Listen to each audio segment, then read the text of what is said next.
I think HSA is probably the most misunderstood of any of these quote unquote retirement accounts.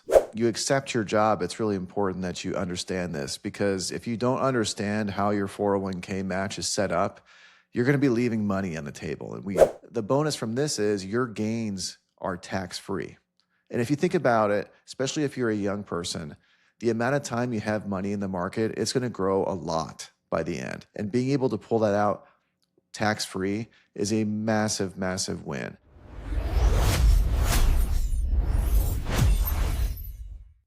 Hey Alex, how you doing?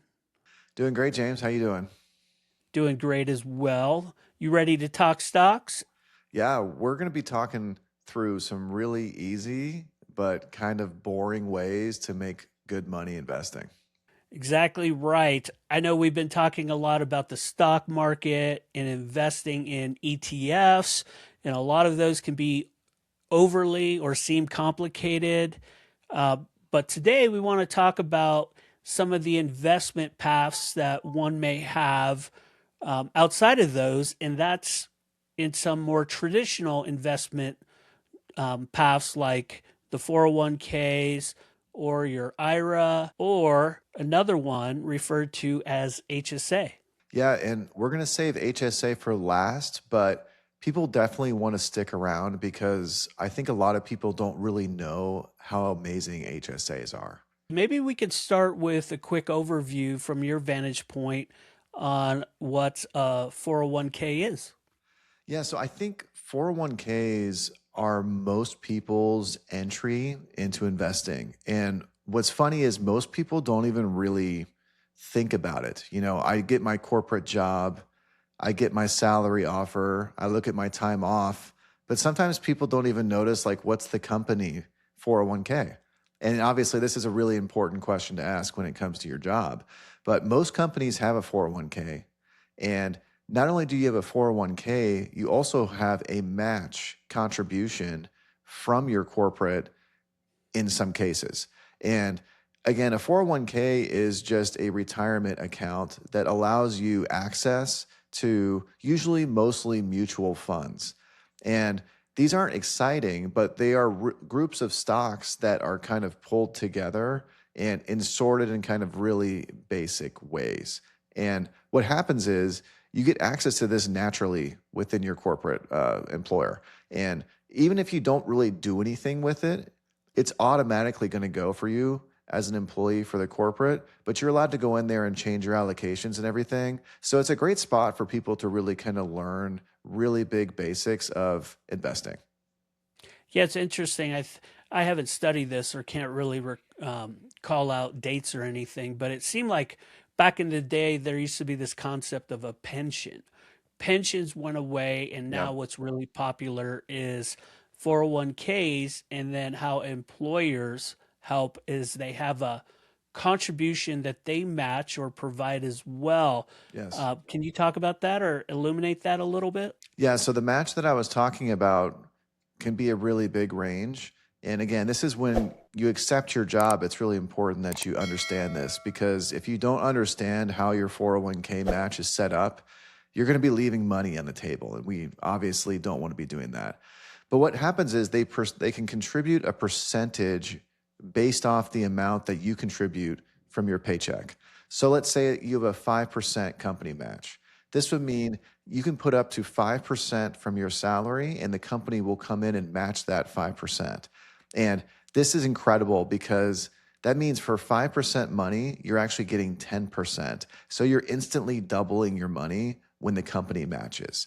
And this is huge. I mean, where else in your life can you get a guaranteed doubling of your money? Right. Okay. So walk me through this. So I start a job. Some of their benefits they offer is a 401k match. And then if I put 5% of my salary into that, the company is literally saying, okay, that 5% you put in, we're going to match it up to 5% and then basically double it at that point, right? That's exactly it. And then really all you have to do on your side of the fence is pick where they're investing the money. And the limits of 401ks are that they're really limited on the options I can invest in. What you're going to Mm, see in a lot of 401ks is a bunch of different target date funds. And there'll be a target date 2055, a target date 2065, whatever. There's going to be lots of retirement years that are thrown out there. And what these funds do is they change their allocation as you get closer to retirement to make it more and more safe. So they fluctuate a limit a little bit back and forth, but that's kind of the natural go-to. If you don't make any selections, they're going to probably put you in some sort of target date fund. Now, with these 401k funds, uh, are you selecting them or is the company selecting them? So you're going to get naturally defaulted to something Mm, the company will select. But then as a user, you can log in your profile and you'll be able to pick from different selections that they will provide you. And again, it really varies depending on how your company set you up. But I would expect anywhere between 5 and 10 different options that are really, really basic. And my recommendation is to always go with some kind of total market fund or some kind of S&P 500 fund, kind of like IVV or VTI, like we've recommended in other videos. Something like that should be available in your 401k, and it operates really similarly, and you can expect really similar gains. And similar to index funds, you have to watch out for fees. The mm, fees on some of these funds can get really, really high, and it starts mm. eating into your gains. So, again, I recommend trying to find the lowest fees you can while trying to get funded within those ones that cover the total stock market or the S&P 500. Okay. So obviously one of the benefits of the 401k is that oftentimes they're an employer match. Yes. What are some of the other benefits of investing into your 401k? The nice thing with the 401k is it comes directly out of your paycheck, and Mm, it's something that you don't have to think about. It's basically passively investing for you. So what happens is over time, especially because these are accounts that most people almost never look at, 5 or 10 years could go by and you could check your account and you might be shocked at how much it's gone up if you've allocated things correctly, just because you naturally have contributed and you've been an investor that way. So I like the ease of it. And again, really the con of it though is the limited options. So mm, my recommendation is when I'm contributing to my 401k, I want to contribute up to my company's match amount. right. And I don't want to contribute any more past that. We can make better use of the money outside of there because, again, you're really limited by what you're selecting to invest in. So that would be kind of my generic advice of how I look at my own 401k. Correct me if I'm wrong, but aren't there some tax benefits by investing in your 401k? Yeah, so the next piece of your 401k would be the type of 401k that it is. Oh, So there's two types. There's one that's traditional, and then there's another one that's called Roth. mm, And speaking to the traditional one first, traditional works by contributing money pre-tax.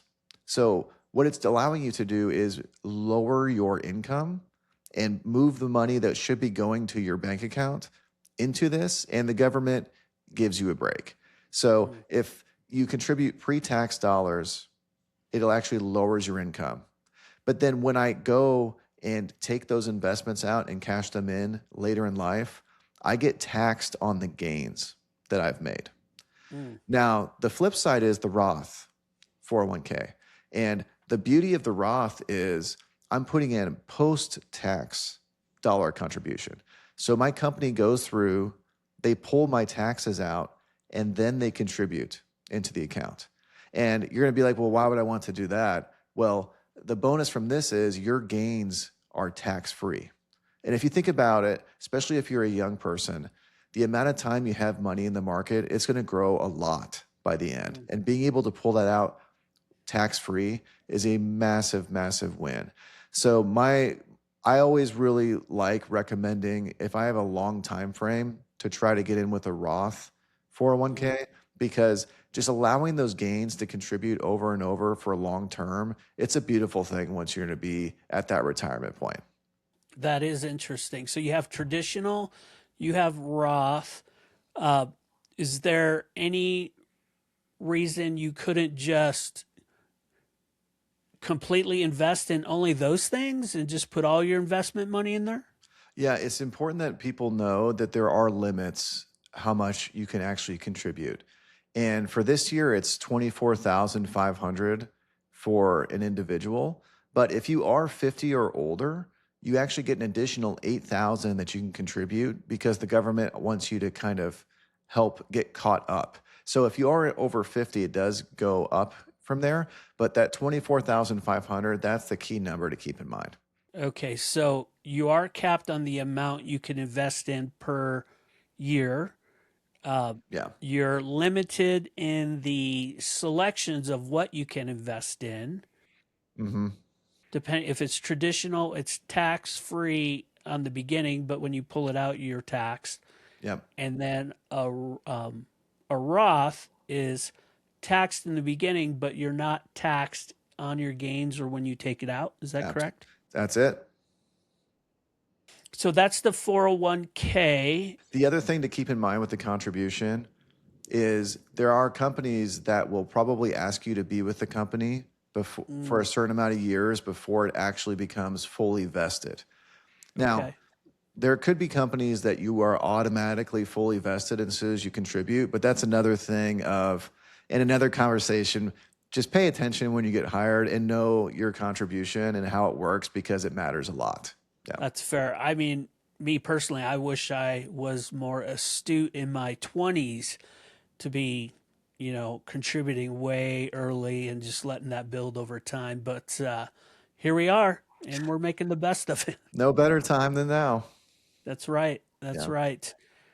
Okay, so that's the traditional 401k and Roth. Yeah. So let's move on to the IRA. So this is another retirement mechanism that people can go about using outside of their 401k. Okay. And what's nice is I don't have to be a corporate employee to get access to something like this. And the IRA is something that I can open up on my own. And you can open up a traditional or a Roth IRA just like you can with the 401k. But the kicker is there are income limits on how much you can do when it comes to a Roth IRA. So if you make too much money, you're not going to be able to do a Roth IRA normally. And we can circle back on ways to get around this, but let's start with the traditional. So again, it's just like a normal 401k where if I don't already have a 401k, I can contribute to an IRA and it reduces my pre-tax income. And granted, this is really important to note that if I want to make a Roth IRA and kind of backdoor into it, I don't want to have a traditional IRA. But Mm, the beauty with the IRA in general is that it allows you to invest like a traditional account. I'm not stuck with these really strict target date funds, these really basic mutual funds. I'm open to all the index funds, stocks, all kinds of things. So it really opens up your potential that you can really invest in things how you actually want to invest. You're just not restricted like you are with the 401k. Now, I do want to talk about okay, well, how do I get a Roth IRA if I don't qualify for one because I make too much money? mm. So the kicker here is you can actually create a traditional IRA. You can contribute post tax dollars, and that's very key. And then you can convert your account to a Roth IRA. And this is kind of the workaround for it. And again, like I mentioned, though, if I have traditional IRA, this will not be allowed. If there's other money floating around, I need to have nothing else there. So Mm. that's the way I can kind of get into a Roth IRA if I make too much money. But if you make less, I highly recommend a Roth IRA. It functions just like the 401k, where my gains grow tax free. And again, that's exactly what we want to do because our gains are going to be huge when we look at that from a retirement perspective. Yeah, I'm glad that this vehicle for investment is there because not everyone has a corporate job where their Right. employer is doing a match. So that's great to hear.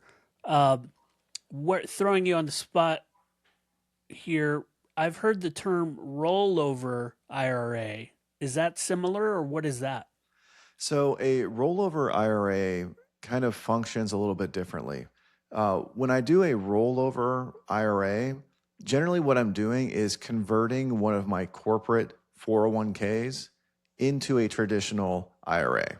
So let's say you leave one company and you had a 401k there, and then I join another company and they open up a different 401k. So now I have two Mm. 401ks. If I don't want to deal with two 401ks, I can roll over my traditional 401k into a traditional IRA. And again, this opens up my investing options massively. So this is a great move to kind of consolidate 401ks and also make it so it allows me to really open up my investing choices again. So I'm not stuck in like those mutual funds. But that's basically the way that that function works. Is there any limitation around having both a Roth account or a Roth IRA and a 401k from your employer? No, you can have both at the same time, but there is going to be limits on contribution. And for IRAs, I believe it's 7,500 on an annual basis that you can contribute before it's maxed out Okay. So regardless if you have one or two, the cap is still across the board. for each of the accounts. Yeah. Okay. Yep. That makes sense. All right. Are there any other things to be aware of when you're looking at an IRA, whether it's fees or timing or things like that? What's kind of the parameters or boundaries? I think that the only things to keep in mind with a normal IRA and the difference between it and a 401k is that your investing options are much more open. So it's really way easier to take on risk in these accounts. So again, like we've talked about on the channel before, if I'm thinking long term, I need to make sure that I have conservative bets as well as individual stocks. So really think of a blend of index funds and individual stocks when I'm thinking about the IRA. I don't want to, go put all of my money into a special individual stock if it's supposed to be there for retirement. That's it's a long ways away. Who knows what company is going to be around? That's why the index funds function really well from a retirement perspective. Anything else to add on the IRA? I don't think so. That's pretty much it. The priority order Okay. that I would go is 401k and then IRA if I was contributing from there. And then finally, we have the HSA. Tell us about that. Yes. So again, I think HSA is probably the most misunderstood of any of these quote unquote retirement accounts that we're going to talk about. And the reason is that people don't really even know that you can invest with your HSA. So an HSA is a health savings account, and it's money that you can either pull out of your paycheck or your uh, company will contribute to that it gives you money to use on medical expenses. And that's the only use of the money that you're putting in here. If you use the money that's in there on non-medical things, you will pay very heavy fees. So any money you put in there, you need to know that it really is stored in there for medical. Now, the key thing here is even though the money sits there in cash, the account functions like a fully functioning investing account. So, what you want to do is instead of just having your money living in there in cash, you actually want to be sure that that money is invested. And what happens over time is the amount of money you have in there continues to grow and grow. And so, when you are looking down later in life and you do need that medical money, you're going to be sitting on way more than if you would have just held it in cash your whole life. So that's really the biggest thing with HSAs is that they actually are an investing account. Yeah, that's interesting. I have an HSA, and we use it literally as we kind of project how many medical bills we're going to have. And then we kind of base that contribution on what we think we might spend, knowing that it's pre taxed. And so we save a little bit of money to help pay our bills. But I didn't realize that you can then build up a pool of it and then invest it and keep it for long term. That's amazing. Yes. And so HSAs are what we call triple taxed advantage. And it's one of the most amazing things that you can contribute to. So when you contribute to your HSA, it functions just like your 401k, where it reduces your income when you uh, contribute to it. The second thing is your investment gains in there grow tax free. So it kind of functions like a Roth from there. Mm. And then when I pull the money out and use it on medical expenses, that's also tax free. So it's an amazing account. And the key thing here is, and like you mentioned, you're kind of putting money in and spending it. If it's possible, it's way better to just keep receipts of all of the medical expenses that you experience. And what you can do is later on in life, and it doesn't matter how old these receipts are, you can store them on your computer, whatever. As you get older, you can actually use your HSA and pull money out of it and use those receipts as proof that they were a medical expense.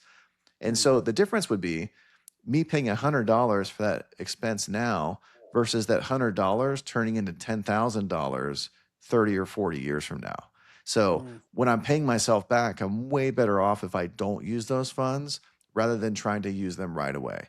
And granted, when money is tight and things come up unexpectedly, it is really nice to have those funds there. But it's really awesome in the true gloriousness, if you will, of the HSA comes together when you actually invest your money in there.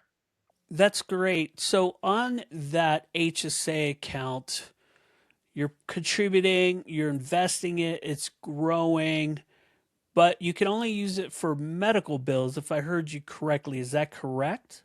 Yes, that's right. And one thing I didn't mention though, and this is another reason why staying invested in it, even if you're a healthy person and don't really think that you're going to get sick or need the money, after age 65, you can pull out those funds penalty free and use it on non medical things. So it basically turns into a separate retirement account for you.